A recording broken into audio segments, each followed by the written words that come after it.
Dios nos bendiga, hermanos. Los felicito porque están aquí. Gracias a Dios. Yo fui un hombre que le sirvió mucho al Señor días enteros, semanas enteras, cuando tenía oportunidad, pues porque el trabajo me impedía, digamos, pasar mucho tiempo en la presencia de Él. Pero cuando vi oportunidad, ahí estaba. Día y noche. Conforme han venido pasando los años, la edad lo va uno agachando, dicen la gente, ve. Pero aquí estamos. Quisiera terminar mi carrera con gozo, sirviéndole al Señor. Cuando sirvo al Señor, le sirvo a ustedes, pues, ¿verdad que así es? Así que gracias a Dios por ello, dejando este privilegio de predicar esta tarde. ¿Por qué no empezamos con una pequeña oración? Le voy a decir, Señor, que les baje un poco el calor para que no se me vayan a dormir, aunque no creo que se duerman esta tarde. Le quiero hacer una pregunta. ¿Cuándo fue la última vez que lloraron? Qué pregunta más rara hace este predicador, ¿verdad? ¿Cuándo fue la última vez que lloraron? ¿Y por qué lloraron? Vamos a ver un poco de esto y a ver si esta tarde se animan a llorar después de que pensemos lo que el Señor puede hacer. Pensemos que este mundo en que vivimos, cada día la fe se va bajando más y más, a tal grado que hay como más dureza en el corazón y las personas ya no les atrae tanto el Evangelio, ¿verdad? Pero bueno, a nosotros nos ha tocado vivir este tiempo y también hay que aprovecharlo. Que si los demás no quieren, pues que no quieran, pero usted y yo queremos. Padre nuestro que estás en los cielos, en esta tarde te damos gracias infinitas porque tú nos das la oportunidad, Señor, de reunirnos. Mira, hay una buena cantidad de hermanos esta tarde aquí. Mira cuántos hay. Quiero pedirte bendición para cada uno de ellos, orar por cada uno de ellos esta tarde. No solo por ellos, sino por sus familias, por las personas sobre las cuales pesa una responsabilidad de mis hermanos para ellos. Oro, Señor, para que les dé la fortaleza y la ayuda que cada uno de nosotros necesitamos para poder seguir adelante. Ayúdanos, Señor, a entender las cosas que no podemos entender y que las que entendamos las disfrutemos plenamente. Pongo en tus manos, pues, nuestra vida esta tarde y hoy, Señor, al predicar tu palabra, amado Espíritu Santo, te pido que me uses como un instrumento y que llegues a la vida de mis hermanos para bendecirlos. En el nombre de Jesús, gracias, Señor. Amén. ¿Cuántos vinieron a la escuela dominical esta mañana? Vinieron. Aunque tengan necesidad de venir 2 veces al día, el día domingo, vengamos a la escuela dominical, hermano. Mire, esta mañana tuvimos una clase impresionante. Y he estado pensando sobre qué le predico a los hermanos el domingo. Y el Señor me guió a este pasaje sobre el cual les voy a hablar. Y prácticamente esta es una continuación, ya van a ver, de la enseñanza que nuestro hermano Misael nos presentó en la mañana. Ahí van a ver ustedes. Les voy a pedir que busquen el Salmo 126. A ver si ese es un salmo bastante conocido porque tiene unas frases que normalmente a las personas les gusta repetirlos. Pero en esta tarde vamos a meditar sobre este pasaje. Es un salmo corto, solo son 6 versículos. ¿Me contestan un amén cuando ya lo tengan? Voy a leer yo los números impares y usted lee los pares. Hay unos hermanos que se han puesto de pie, si usted quiere hacerlo, hágalo, si no. Dice la Biblia, leemos la palabra de Dios en el libro de los Salmos, en el capítulo 126, del versos 1 al 6. Dice la palabra de Dios: Cuando Jehová hiciere volver la cautividad de Sión, seremos como los que sueñan. Digan el 2. Entonces nuestra boca se llenará de risa y nuestra lengua de alabanza. Entonces dirán entre las naciones, grandes cosas ha hecho Jehová con esto. Grandes cosas ha hecho Jehová con nosotros, estaremos alegres. En el verso 4, a volver nuestra cautividad, oh Jehová, como los arroyos del Negev, los que sembraron con lágrimas, con regocijo segarán. Leamos el 6 juntos. Irá andando y llorando el que lleva la preciosa semilla, mas volverá a venir con regocijo trayendo su gavilla. Siéntese, por favor. Ya oramos. Como les pregunté, ya habían llorado. Yo le he puesto el tema de este mensaje. Si hoy lloráramos. Si hoy lloráramos. Nuestro hermano en la mañana nos explicó la decadencia del pueblo de Israel y cómo se fueron alejando, hasta tal grado de caer en una idolatría crasa. Olvidaron totalmente a Dios, se dedicaron a la idolatría. Ya los profetas no les escucharon y dice la Biblia ahí en el versículo último que leímos en la mañana,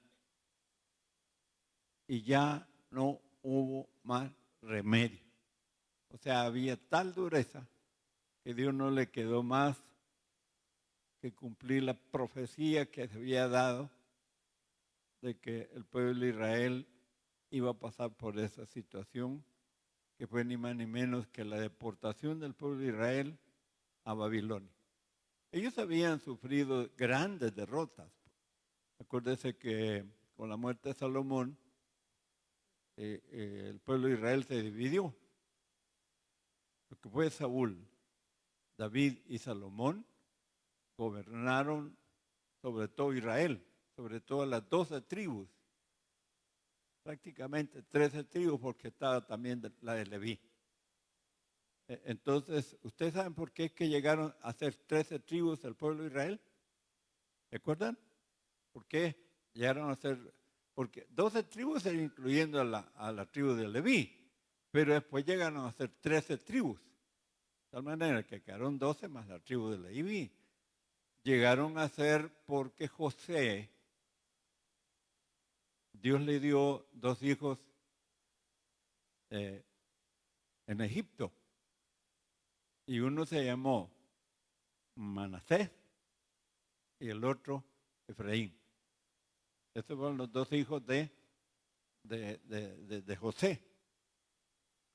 Cuando Jacob los conoció y le preguntó a él quiénes eran esos niños, José le dijo, son mis hijos que me ha dado Jehová aquí en Egipto. Y Jacob le dijo, ya no van a ser tus hijos, van a ser mis hijos.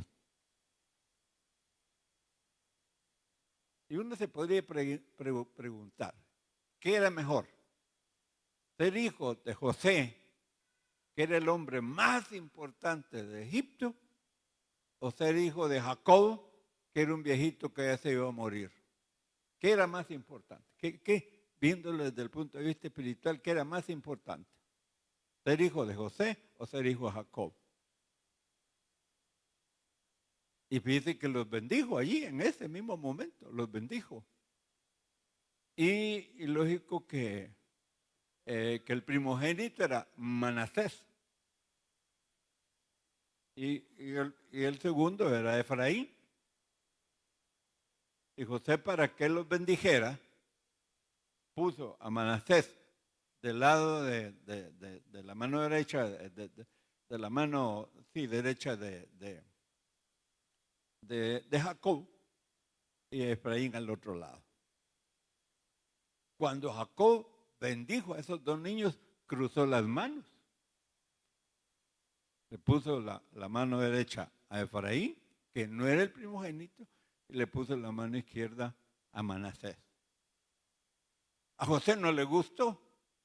Y él le dijo, yo sé, hijo, le dijo, pero los dos van a ser grandes, pero el menor va a ser superior en todo. Allí fue donde nacieron dos tribus, Efraín y Manasés.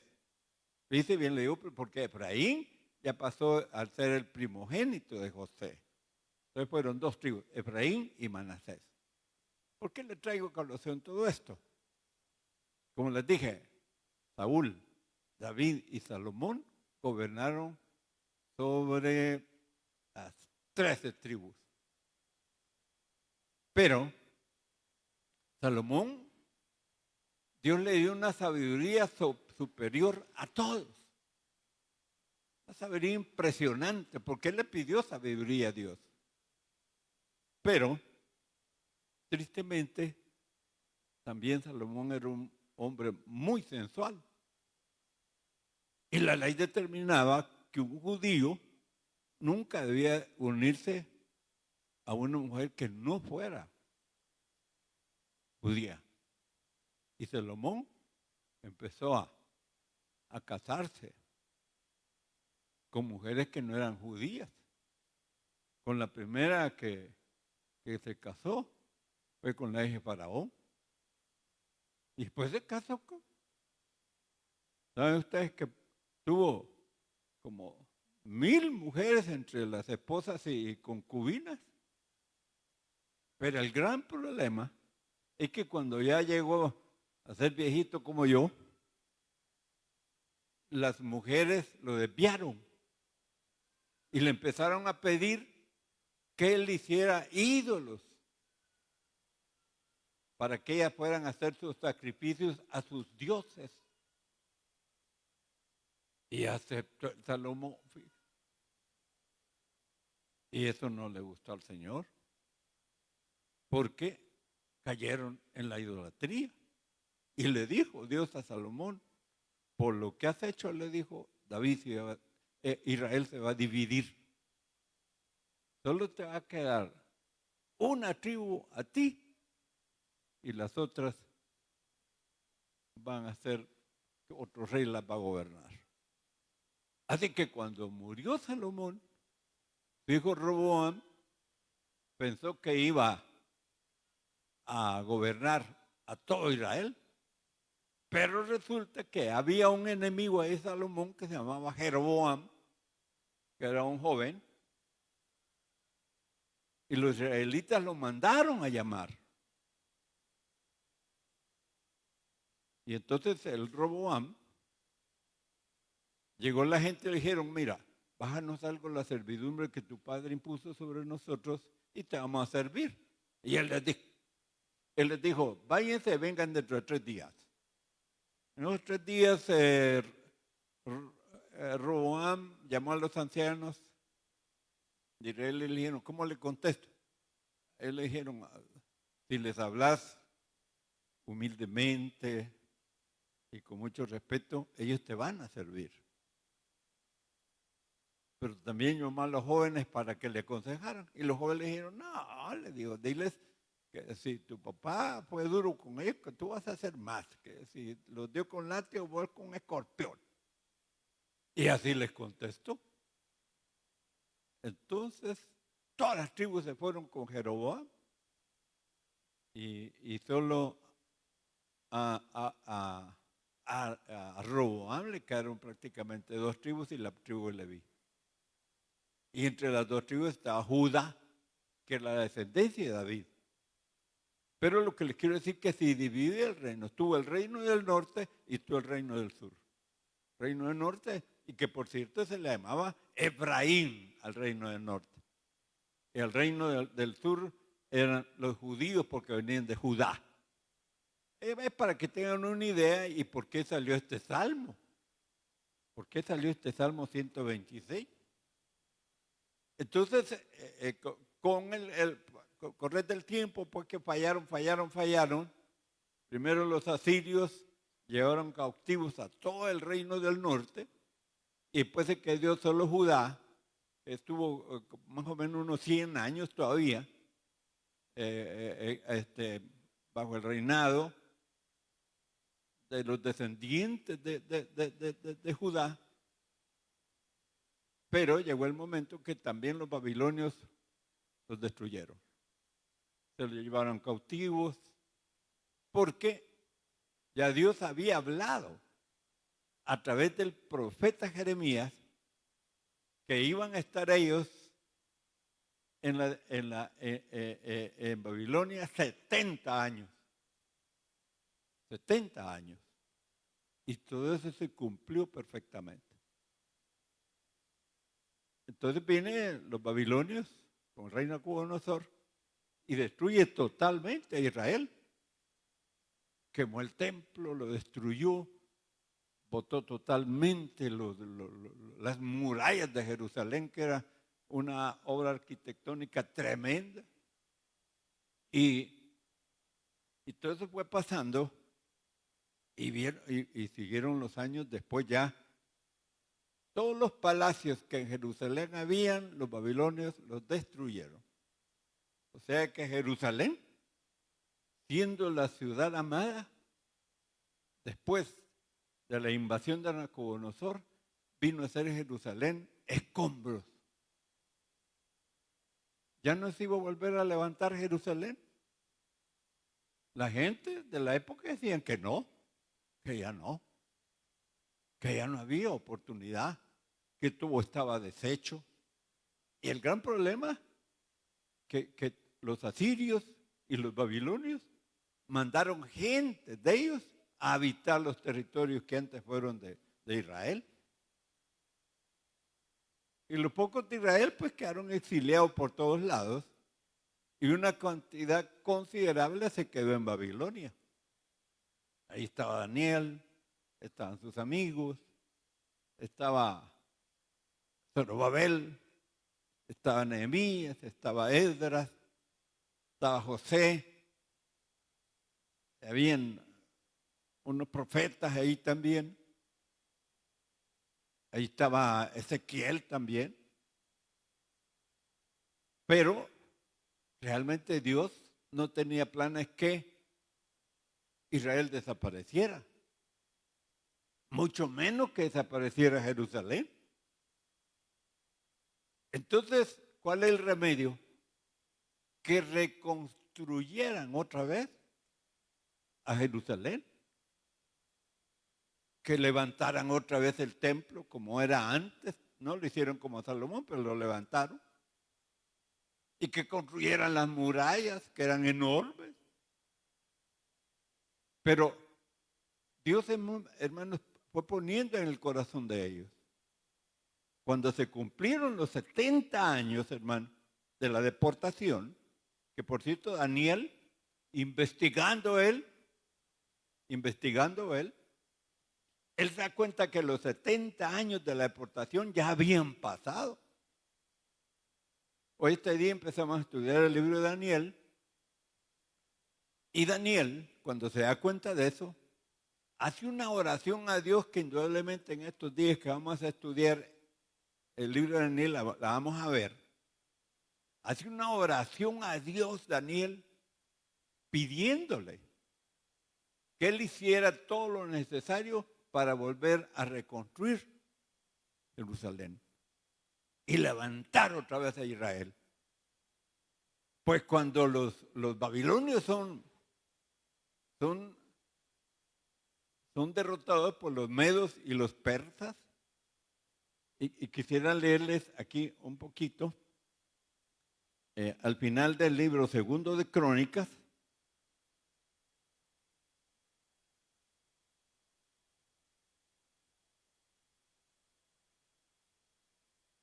el final del capítulo 33 de segundo Crónicas, se los leo al final.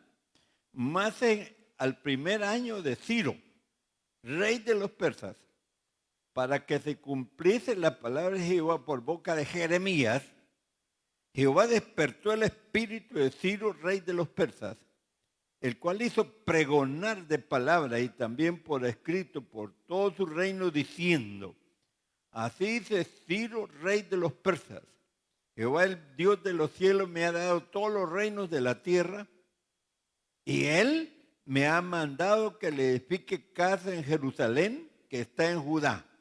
Quien haya entre vosotros de todo su pueblo, sea Jehová su Dios con él y suba. Así si ustedes ven aquí que Ciro había llegado a ser rey de Babilonia a través de la invasión que hicieron los medos y los persas. Porque estaba Ciro y estaba Darío, los dos fueron reyes. Entonces ellos, y da la orden el rey, que de todos los que estaban ahí, que suban a Jerusalén para que vayan a construir el templo. Y ellos se ponen bien contentos, hermano, que iban a construir el templo. Mire qué bonito están ustedes aquí, cómodos, con poco calor. Algún día les vamos a poner aire acondicionado para que esté más tranquilo. Todo bonito.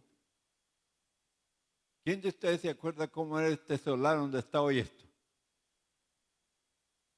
¿Alguien se acuerda cómo era aquí esto? Todo este solar, porque este era un solo solarón grande, que además lo compró. El Señor lo compró. Esto fue duro, hermano. ¿Vieron todo lo que costó? Esto que usted está sentadito aquí, hay lágrimas, hermano. Usted ni se imagina. Me recuerdo las grandes ofendidas que le daban al finado hermano Francisco, que los que vivían en el mesón de guardia nos odiaban. Ahora piense cuando el pueblo, cuando los judíos regresaron donde era Jerusalén, ¿cómo habrán encontrado eso?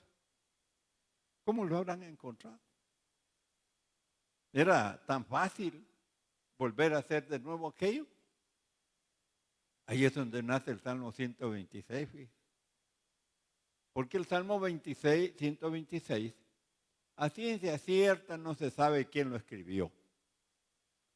Algunos estudiosos de la Biblia creen que tal vez lo escribió Esdras o alguno de los profetas que estaban con ellos. Yo me inclinaría a que fue Esdras quien lo escribió. Esdras era un hombre impresionante y según me imagino, él nació en la deportación en Babilonia. Pero sus padres lo educaron y él vino a ser un doctor de la ley y de las escrituras. Y entonces ellos regresan a Jerusalén y aquello era un desastre.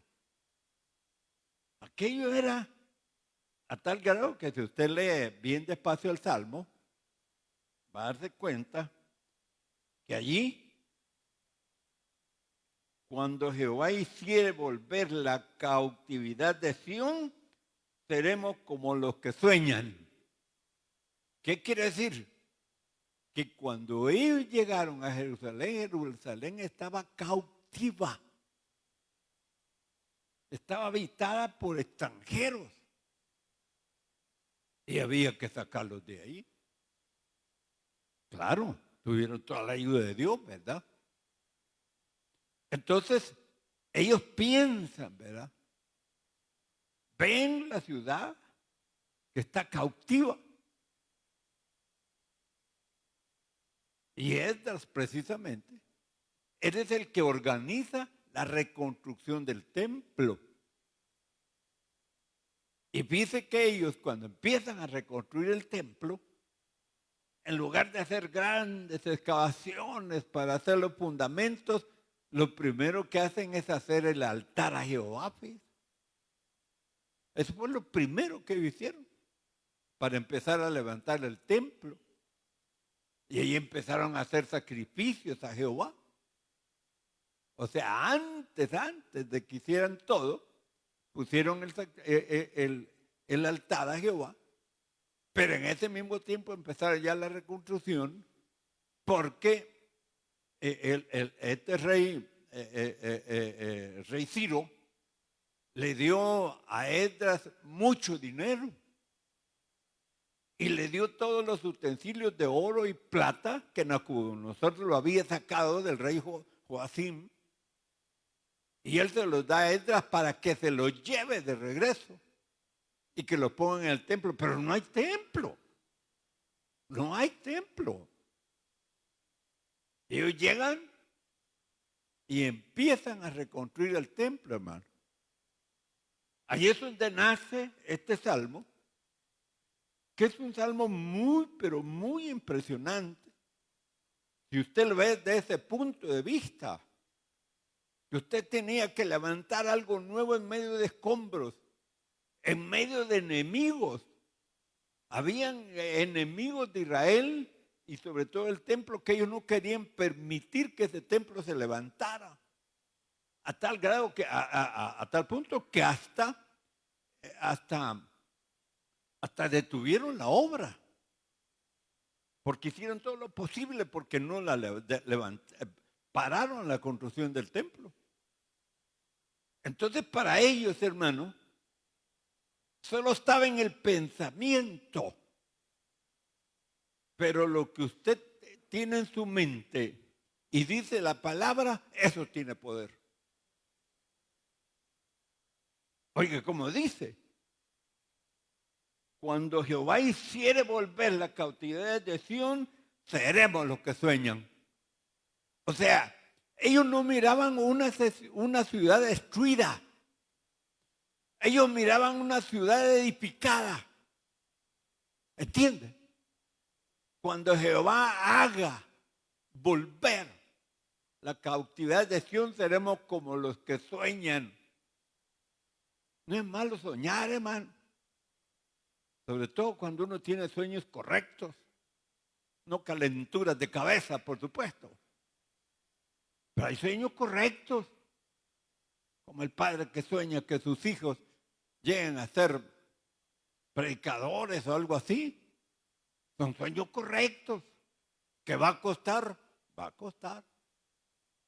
Pero que Dios cumple lo que el corazón desea y a Él le agrada realizarlo. Así que estos judíos que habían venido deseaban, veían todo aquello desolado, pero veían una ciudad con sus palacios, veían una ciudad con templo terminado, veían un templo con su lugar santo y lugar santísimo, veían un templo con un sumo sacerdote y sacerdotes. Veían un templo con levitas.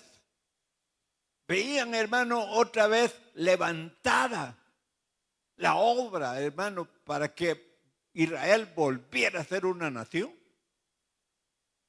Y lo hicieron, pues. Seremos como los que sueñan. Claro, no llegaron a hacer el templo como lo había hecho Salomón, ¿verdad? Pero que sí lo levantaron y fue bien correcto. El lugar santísimo tenía toda la medida correcta y todo. O sea, lo hicieron ellos tal como Dios lo había diseñado a Moisés. Y lo levantaron. Entonces, hermano, cuando ellos vieron la obra terminada del templo, ahí sí fue como los que sueñan.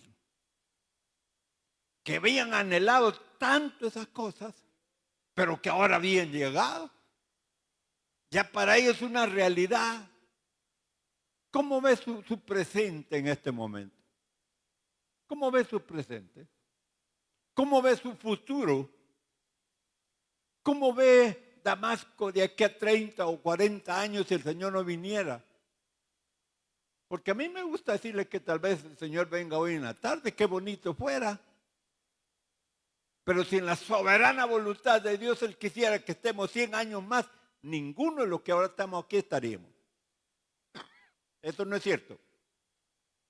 Entonces, ¿cuál es su proyección para Damasco de aquí a 30, 40 años? ¿Estamos trabajando para algo así? ¿Estamos haciendo algo para que esas proyecciones, que esos sean nuestros sueños? ¿Tiene usted sueños para el crecimiento de Damasco? ¿Entiendes? Pero para que los sueños se cumplan hay que trabajar, hermano. Hay que trabajar. Hay que luchar por ellos. Seremos como los que sueñan. Entonces nuestra boca se llenará de risa y nuestras lenguas de alabanza. Entonces dirán entre las naciones, grandes cosas ha hecho Jehová con esto, con estos. Grandes cosas ha hecho Jehová con nosotros, estaremos alegres.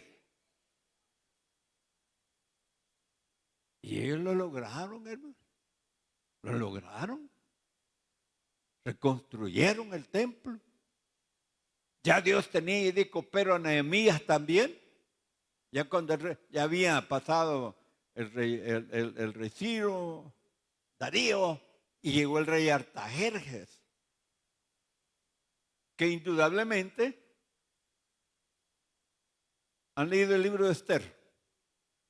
¿Alguna vez han leído el libro de Esther? Se supone que Esther era la esposa de Artajerjes. Entonces, Artajerjes le ayuda a Nehemías para que él vaya a construir los muros de Jerusalén. Y le da dinero, le da órdenes para que todos le franqueen el paso y que le den todo lo que él necesita. Y sabe que Nehemías reconstruye los muros en un tiempo récord. Yo le aseguro, hermanos, que en este tiempo nadie haría una obra, ni con toda la tecnología que hay hoy, para hacer la obra que Nehemías hizo en 52 días. Porque en 52 días Nehemías reconstruyó todos los muros de Jerusalén. Y fueron muros enormes los que hicieron. O sea, eso sí lo reconstruyeron en la misma forma como antes habían estado. Que por cierto, el que levantó todas esas murallas fueron David y Salomón. Ellos las hicieron. Pero es importante, hermano, que vean cómo Dios había levantado personas. Vaya, porque el problema no solo en sí, hermano, era levantar el templo. No solo en sí era hacer murallas.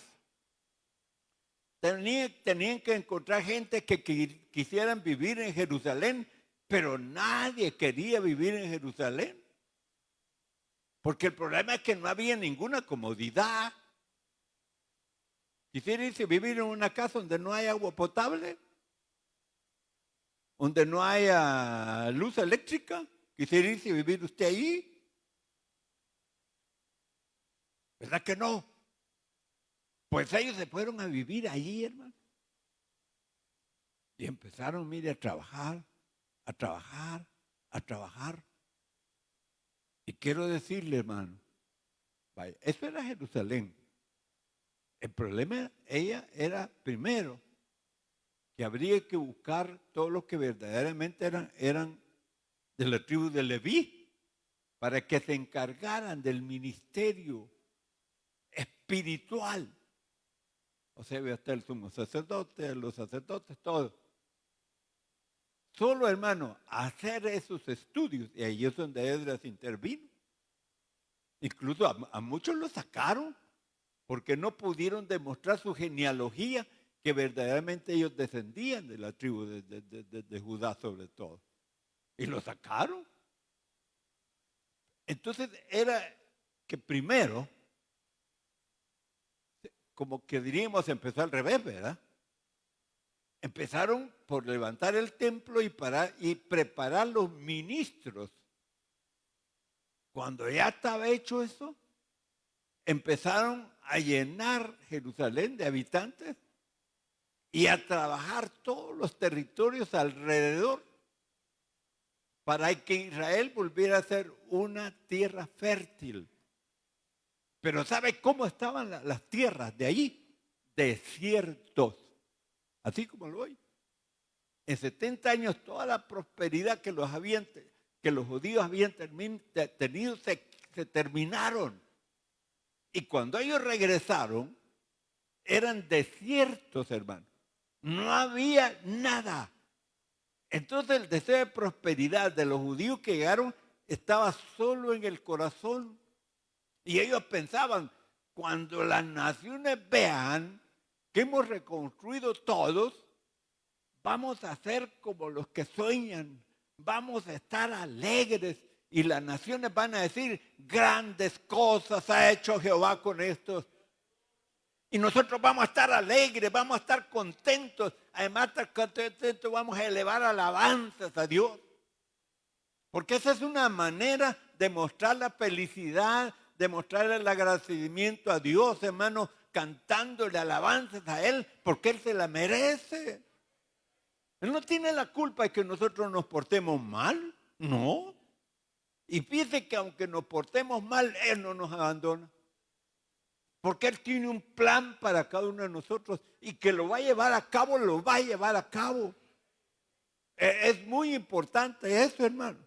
Entonces, si usted ve, eso era el corazón. Grandes cosas ha hecho Jehová con nosotros, estaremos alegres. Bye. Entramos al verso 6, hermano, y aquí encontramos una oración. Encontramos una oración, un pedido para Dios. ¿Y cuál es? A volver nuestra cautividad a Jehová como los arroyos del Negev. A volver. Ya ve que se sienten cautivos todavía. Ahora ellos quieren, le piden a Dios que esa cautividad pase. ¿Por qué? Porque muchos de los que estaban allí todavía eran esclavos de extranjeros. Y como si fuera poco, habían muchos que estaban en la deportación todavía, que no habían regresado a Israel. Y aunque usted no lo crea, hoy en el siglo XXI hay muchos judíos que están regados por el mundo que anhelan otra vez volver a Jerusalén. Entonces ellos, hermanos, le oran a Dios. ¿Ya ha leído ese pasaje usted? ¿Lo quieren leer conmigo? Verso 4. Salmo 126, verso 4. A volver nuestra cautividad, oh Jehová, como los arroyos del Negev. ¿Qué idea le da a ustedes? A volver nuestra cautividad como los arroyos del Negev.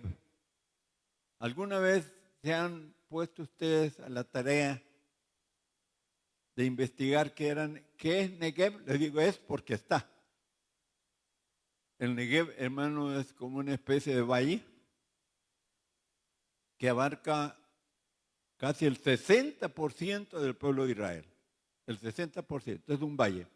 El problema es que es desierto. Y cuando Israel llegó, peor todavía. Pero el Negev tiene montañas hacia alrededor. Y entonces, cuando llueve en las montañas, bajan corrientes de agua y llegan a las partes planas del Negev y esas corrientes de agua empiezan, hay como unos grandes canales naturales que llegan hasta un lugar donde hay unas grandes cavernas que por grandes que sean los ríos, toda el agua se va allí, toda el agua. Pero cuando vienen esas inundaciones y se llena todo aquello, pero allí no, imagine cómo serán, que aún hoy en Israel, cuando ven que ya va a venir la época que va a llover y que van a bajar esa correntada, fíjense que se van a parar ahí enfrente miles de personas para ver cómo las grandes correntadas entran a esas cavernas y se pierden allí. Pero tal vez a los 20 días, 30 días, empieza a florecer el Negev. Porque la humedad de toda esa corriente que bajaron allí, en lugar de inundar por encima la tierra, la moja por bajo. Ya te digo que en este tipo de tanto calor hay árboles que botan todas sus hojitas y que vuelven a ponerse bien verdecitos. ¿Ya se han fijado? ¿Por qué pasa eso? ¿Por qué pasa eso? No sé si ustedes saben, pero ya cuando venía el invierno, la humedad sube. Y todos esos árboles que ya están preparados para eso, parece que están muertos. Y de repente, nosotros en la casa tenemos un tamarindo. Ahorita, mire, está ahí, pero como que si lo hemos regado por meses. Bonito, bonito. El payo de flores y está botando hojitas y flores. Y hace como un mes no tenía nada, solo el chirrionero ahí. Cuando vino la humedad, eso es lo que pasaba en el Negev, que regaba todo. Eran como regadíos por dentro de la tierra. Hice la oración a volver nuestra cautividad o Sión como los arroyos del Negev.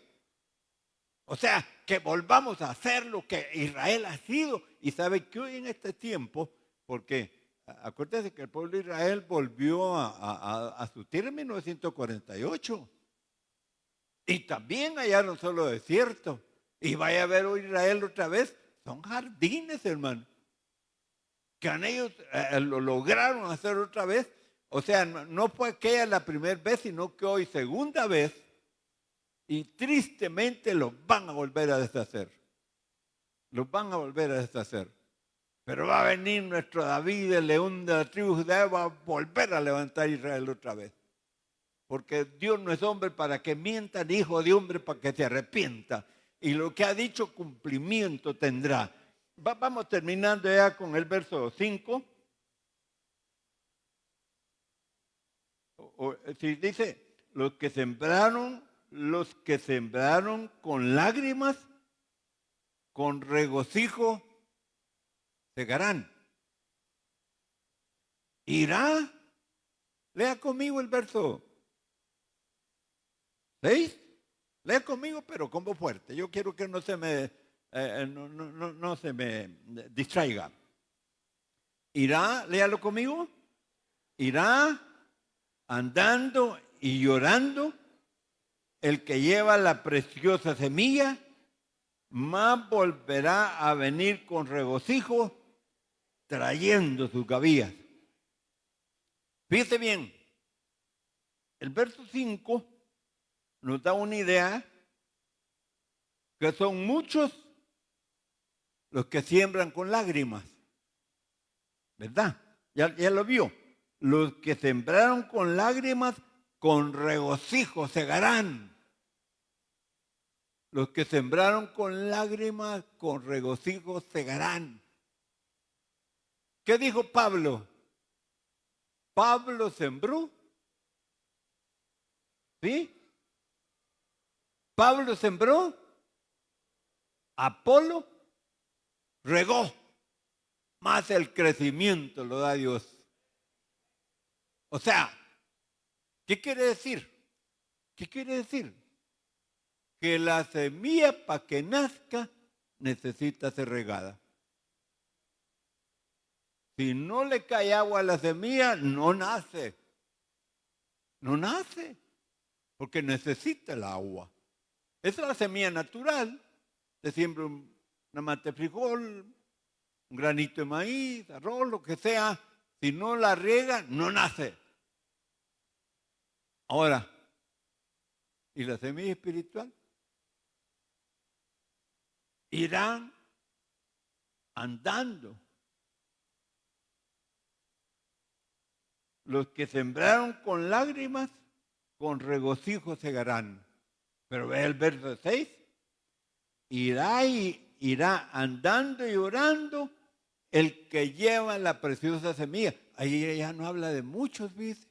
Irá andando y orando el que lleva la preciosa semilla. Ya no son montones. Uno. ¿Quién es el que trae esta semilla? ¿Han leído la parábola del sembrador? Parte de la semilla cayó junto al camino, otra en pedregales, otra entre abrojos, y parte cayó en buena tierra. Y cuando le pidieron que explicara esa parábola que dijo el Señor, el que lleva la semilla es el Hijo del Hombre, dijo él. ¿Verdad que así dijo? O sea, la semilla es la palabra, hermano. Entonces esta palabra, para que nazca, tenemos que regarla. Pero regarla con lágrimas. Regarla con lágrimas. Si no, no van a nacer, hermano. No van a nacer. Irá andando y llorando el que lleva la preciosa semilla. Si alguien, hermano, en esta tierra lloró, fue el Señor Jesús. Él pasaba noches y noches orando a Dios, orando para que le diera la fortaleza para cumplir. Le voy a leer un pasaje en el libro de los Hechos, donde Pablo se despide de los ancianos en Mileto. Dice, enviando pues desde Mileto a Éfeso, hizo llamar a los ancianos de la iglesia. Cuando vinieron a él, les dijo, vosotros sabéis cómo me he comportado entre vosotros todo el tiempo desde el primer día en que entré en Asia, sirviendo al Señor con toda humildad y con muchas lágrimas. Hoy lo que la gente quiere, hermano, es erudición, conocimiento, pero ya valor espiritual y dolor por los que se pierden ya no hay. Se ha perdido. Todo eso se ha perdido hoy. Pablo es lo que él dice y en sus cartas él lo menciona muchas veces. Ahora dice que hay muchos enemigos, dice la cruz de Cristo, de los cuales les digo hoy llorando. Pablo lloraba, hermano. Y le digo, los que aceptaban eran miles. Y ahora que ya ni vemos gente que acepte. Y estamos bien tranquilos. Ya oyeron que se pierdan. No, no es así. ¿O cree usted que está bien esto? Que no nos... Así ya les he contado. Venía volando en un avión pasando por unas turbulencias muy fuertes de América del Sur. Y el Señor me habló y me dijo, si tú te afligieras, me dijo, por lo que se pierden, como te afligís hoy que vas en este avión, las cosas fueran diferentes. O sea, hermano, yo pienso, hace poco conocí a un jovencito, hace poco, quizás, no sé, un mes y medio. Y tiene un nombre bonito. Se llama Josué Manuel, se llama el muchacho. Y empecé a hablar con él, 28 años tiene. Empecé a hablar con él y me contó que descendía de una... Porque yo le dije, tú has de tener familiares cristianos, le dije. ¿Y por qué si usted no sabe, no me conoce? Me dice, ¿cómo no? Le dije, por el nombre que te pusieron, le dije. No sé quién te puso ese nombre, si tu papá o tu mamá, le digo, o tu abuela. Y me dijo, no, mi mamá me lo puso, me dijo. Es que mi abuela y mi mamá han sido cristianos, me dijo. Toda la vida, yo nací en un hogar cristiano. Y hoy me he quedado, me dijo. Ya no puedo seguir. Porque le digo, fíjate, Josué Emanuel, ¿sabes lo que significa Emanuel? Le dije yo y me dijo, Dios con nosotros, me dijo. Pues ya ves, le dije, fíjate el nombre que te pusieron. Pensá, le dije. Cuando nació el muchachito, vieron un niño que iba a ser salvo, le dije. Y hoy mira, muchachón, y alejado de Dios. ¿Cómo pensará tu mamá? ¿Cómo pensará tu abuela? Ya se murieron, me dijo. ¿Cómo se habrán ido ellas? ¿Cuál habrá sido su último pensamiento con respecto a ti? Que poniéndote Josué Emanuel, Ahora estás lejos de los caminos del Señor. Y me dijo, siento algo fuerte aquí adentro, me dijo. Quiero pedirle un favor, ¿sí? Cada vez que me vea, recuérdeme esto, me dijo. Y le aseguro que ya voy a volver. No pasa este año, me dijo. No pasa este año. Pero ¿sabe por qué? Porque que llegué a mi casa y estaba orando, me acordaba de Josué Emanuel. ¿Por qué no voy a echar una lloradita yo por Josué Emanuel? ¿Por qué no voy a echar una lloradita en personas que se están muriendo hoy de cáncer? ¿Cómo no le voy a dar gracias a Dios llorando por los que se han sanado del cáncer? ¿Cómo no voy a llorar yo por eso? Hace varios meses vino a mi corazón que les cantaron un himno en la escuela dominical y ahí estaba una muchachita en esa silla. Cuando estaba cantando le dio un ataque de epilepsia.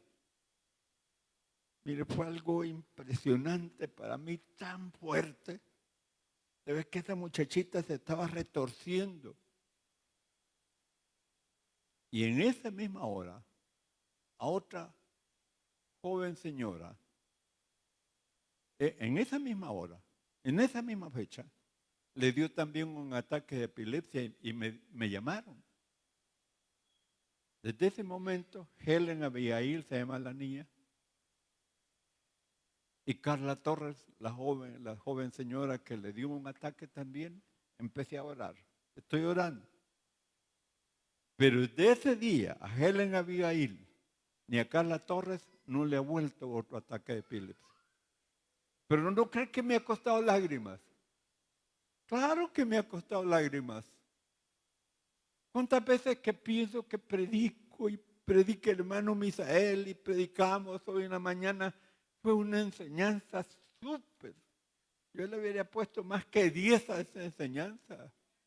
Y que cuando se hace el llamado, ninguno se compunge del corazón.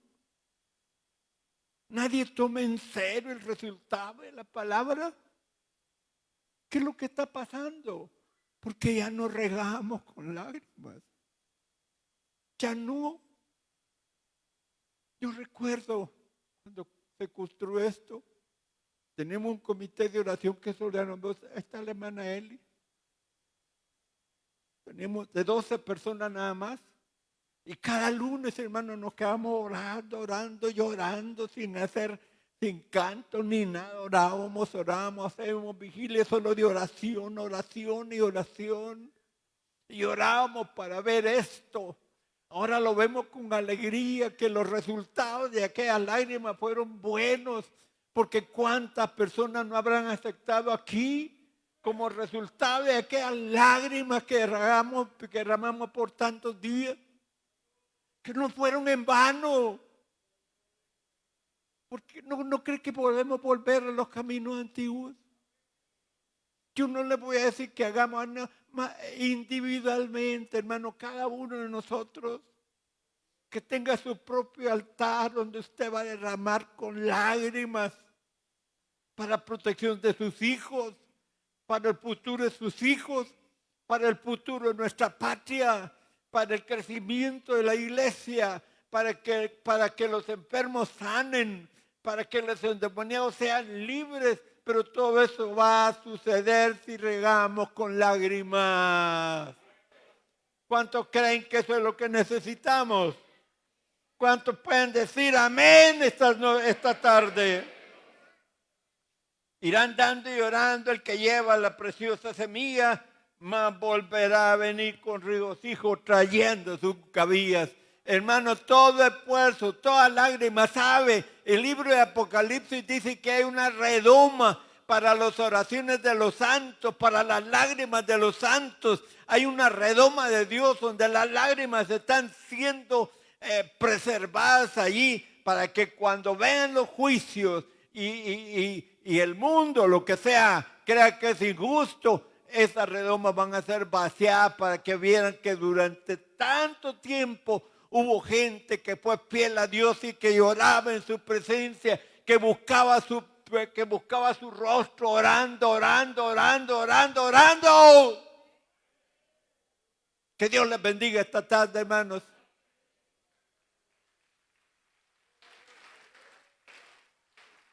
De verdad que Dios les bendiga esta tarde. ¿Cuántos pueden dar gloria a Dios esta tarde, hermanos? Así. ¿Quiere que ore por usted? ¿Está enfermo? ¿Tiene problemas? ¿Tiene duro el corazón? Que hay una oración espiritual esta tarde corta, pero de verdad. Padre nuestro que estás en los cielos, esta tarde con nuestro corazón en la mano, venimos delante de ti, Señor. Sabes que hay muchas fuerzas del enemigo que atan, hay muchas fuerzas del enemigo que nublan el entendimiento. Nosotros entendemos que esas cosas son así, pero si estamos como conformes, no volviendo nuestro rostro a ti en oración y en lágrimas y llanto, para que nuestra oración sea oída y respondida, y que tu gracia nos alcance para la gloria de tu nombre. Aquí hay hermanos que están enfermos, hermanas que están enfermas, que tienen problemas difíciles. Te ruego que ahora intervenga, mi Señor, que en este momento intervengas y resuelvas cualquier problema, sana cualquier dolencia y quita la dureza del corazón, para que veamos nuevamente personas que vienen arrepentidas a ti, buscando tu rostro en oración. Queremos orar por la campaña que vas a realizar del fin de mes, Señor, que tenga mucho éxito, que sea como un faro en medio de las tinieblas en Aguachapán, y que sea una oportunidad para que miles de personas se conviertan. ¿Por qué no? Si hay inconversos, que se conviertan, mi Señor, en el nombre de Jesús. Que Dios les bendiga, hermano, nuestro hermano pastor con ustedes.